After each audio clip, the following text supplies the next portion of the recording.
Every time I do a video on the Apocrypha, or the apocryphal works, or when referencing books such as Maccabees to refer to historic events during the intertestamental period, or when referring to verses such as Matthew 17:21, which have been removed from some Bibles due to better translations of source documents, someone in the comments invariably pops up and refers to Revelation 22:19, attempting to use Revelation 22:19 to justify not examining apocryphal works in the study of Christian history, or negating the worth of some translations that remove verses that were non-existent in the earliest Bible translations. And usually these folks attempt to use Revelation 22:19 as some kind of trump card, as the verse states, "If anyone takes away from the words of the book of this prophecy, God will take away that person's share in the tree of life and in the holy city, which are described in this book." Now, I'm not tagging any names here because I don't want to embarrass anyone. That's not the point of this video. However, I do want to say that attempting to use Revelation 22:19 in this way to negate discussions about the Apocrypha or certain verses that have been removed isn't the smackdown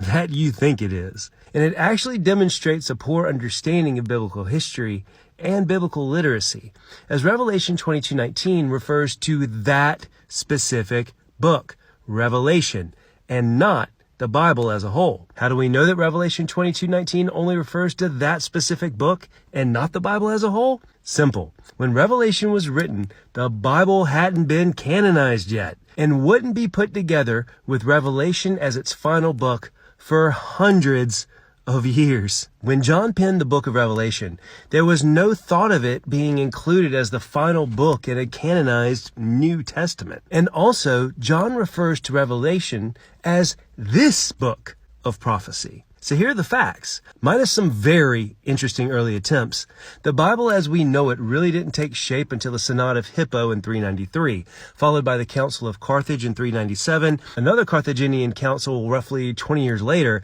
then the Council of Florence from 1431 to 1449, and the Council of Trent from 1545 to 1563.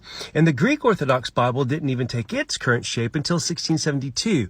And let's not forget to mention the Protestant Bible, which didn't take its final generally accepted form until around 1885, when, to save on printing costs, it dropped the intertestamental Apocrypha, which had fallen out of favor due to the Puritan Revolution and all the crazy that involved. And a little note here, as far as taking things away from the Bible, it was us Protestants that did that.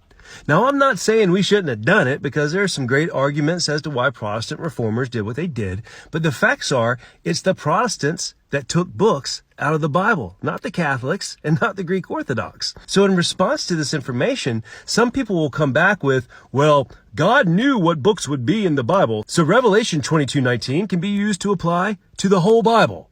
But a problem with that is if you're going to use those mental gymnastics to use Revelation 22:19 out of context that way, referring to books that are placed before it in the Bible, then you also have to lend equal credence to Deuteronomy 4:2.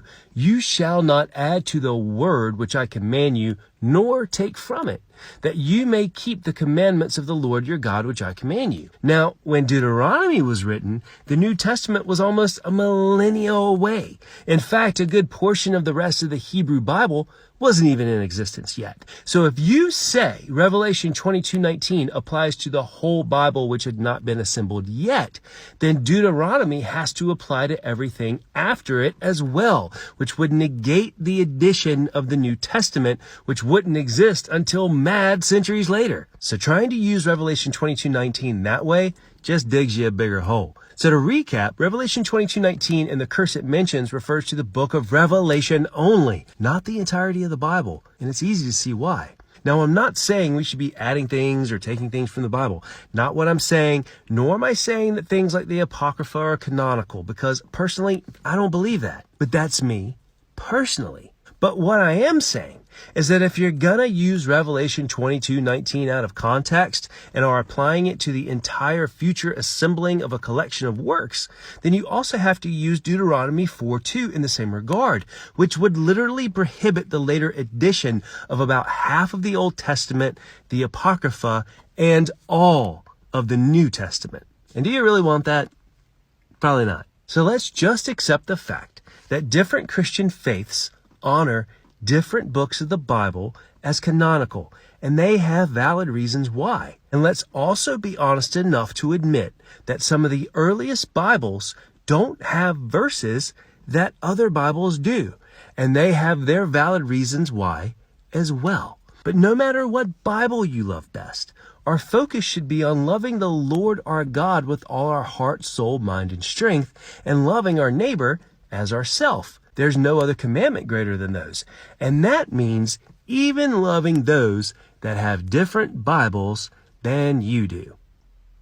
So check it out. If you're interested in the history of all of this and how the Bible came to be, who wrote the books of the Bible, and why some books were included and others were excluded in different faiths, I offer a course which is done by donation only called the Ultimate Bible History for Believers Intro Workshop. This course has helped hundreds of people navigate the wild history of the Bible's construction, but more importantly, has helped people just like you draw closer to the beauty, the mystery, and the awe-inspiring, death-defying, eternal love of Jesus Christ.